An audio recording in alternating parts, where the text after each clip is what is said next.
Mga paghihirap at pag-uusig na darating.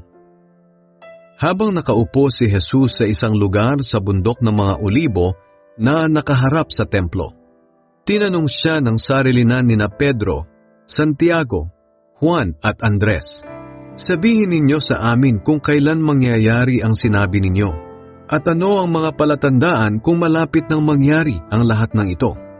Kaya sinabi ni Jesus sa kanila, "Mag-ingat kayo at huwag palilinlang kanino man, sapagkat marami ang darating at magsasabi na sila ang Kristo, at marami ang ililigaw nila.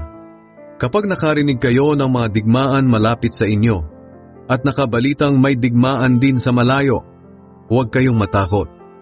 Kinakailangang mangyari ang mga iyan, ngunit hindi pa ito ang katapusan. Sapagkat magdidigmaan ang mga bansa at mga kaharian, lilindol sa iba't ibang lugar, at magkakaroon ng taggutom. Ang mga ito'y pasimula pa lang ng mga paghihirap na darating.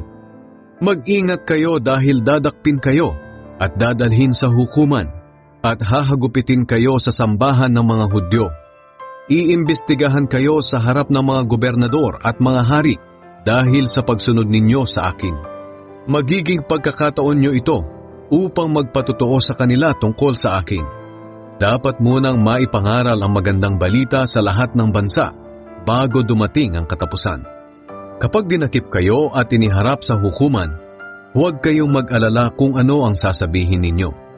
Basta't sabihin ninyo ang ipinapasabi ng banal na Espiritu sa oras na iyon, sapagkat hindi kayo ang magsasalita, kundi ang banal na Espiritu sa pamamagitan ninyo. Sa panahong iyon, may mga taong ipagkakanulo ang kanilang kapatid para patayin. Ganoon din ang mga ama sa kanilang mga anak at ang mga anak sa kanilang mga magulang.